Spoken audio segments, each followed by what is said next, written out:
You've been told the American Revolution was a heroic underdog story, that a ragtag militia stood up to the greatest empire on earth and won.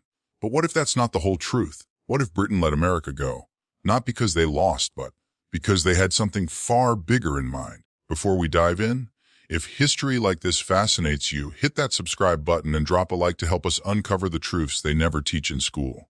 Now, let's travel back to the late 1700s. Not to the battlefield, but to the backrooms of power, where empires made their real moves. They teach us about Lexington and Concord, about Bunker Hill and Yorktown, about redcoats marching in straight lines and George Washington crossing icy rivers.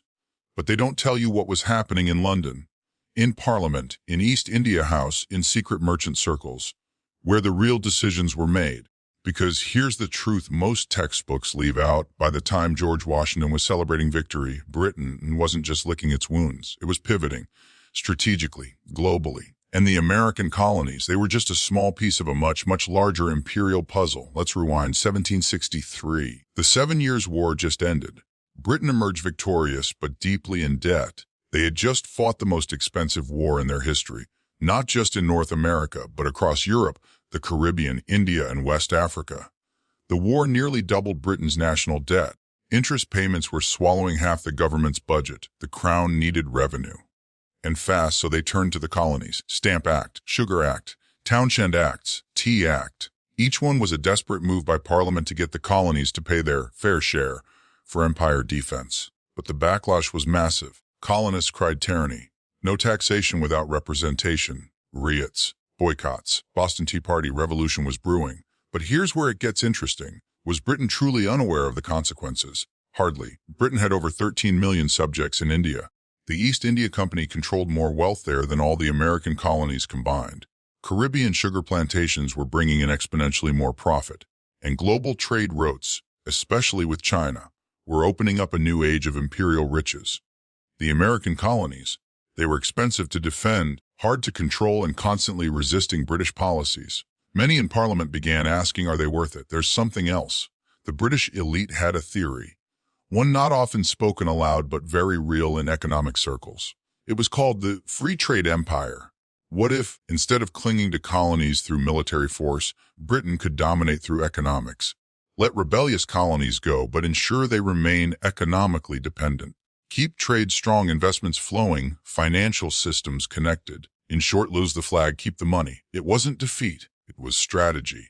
Let's look at the numbers. After the Revolutionary War, trade between Britain and America didn't collapse. It skyrocketed. By 1790, Britain was America's biggest trading partner again. British goods flooded American markets. British investors poured money into American ports, railroads, even banks. America may have won the war, but Britain kept winning the economics. How? Because London didn't see America as a lost cause. They saw it as a test case, an experiment in imperial flexibility, and it worked. Take the Treaty of Paris in 1783. It gave America far more generous boundaries than anyone expected. All the land to the Mississippi River. Why not limit U.S. expansion? Because Britain wanted a buffer against Spain. Because they knew westward expansion would stretch America thin. Because chaos on the frontier created opportunity for trade, debt, and influence. And Britain didn't just give up. They maintained forts on American soil. They armed native tribes. They used economic tools instead of muskets. It was empire by other means. Meanwhile, Britain was shifting its gaze east, India, opium, China.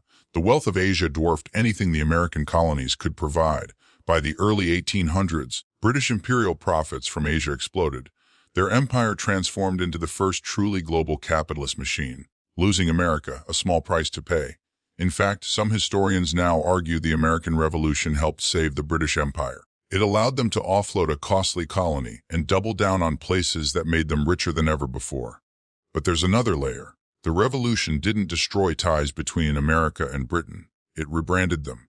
American elites, like the Founding Fathers, still had deep British cultural ties.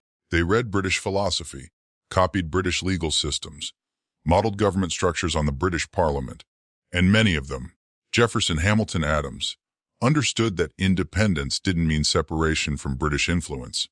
It just meant they'd be running the show on their terms. But who was really in control? Let's talk about banks. After independence, America needed money desperately, and who had money? British investors, London financiers. In fact, the first Bank of the United States had significant backing from British capital.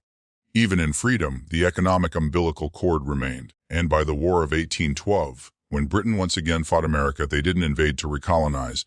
They invaded to protect trade routes and maritime dominance. They burned Washington, D.C., yes, but they didn't stay, because conquest wasn't the plan. Control through capital was. Now fast forward, the Industrial Revolution, global banking, Anglo-American alliances in World War I and VII. The special relationship of Britain's strategy worked. It evolved from a colonial master to a financial partner. America became the muscle, Britain remained the banker, the cultural influencer, the behind-the-scenes strategist. And that's the real story. So next time someone says America beat the British Empire, ask yourself, what if Britain didn't lose? What if they adapted? What if they realized that controlling nations wasn't as profitable as controlling markets? And what if letting America go wasn't a surrender, but a silent deal? A calculated move to build a new kind of empire. One where flags didn't matter, but money still ruled. If this blew your mind, imagine what else they never taught you. Subscribe to Ancient Light for more truth, bombs from the shadows of history. And hit like if you're ready to see the world with new eyes. This is not the history you learned in school. This is the history they meant you to forget.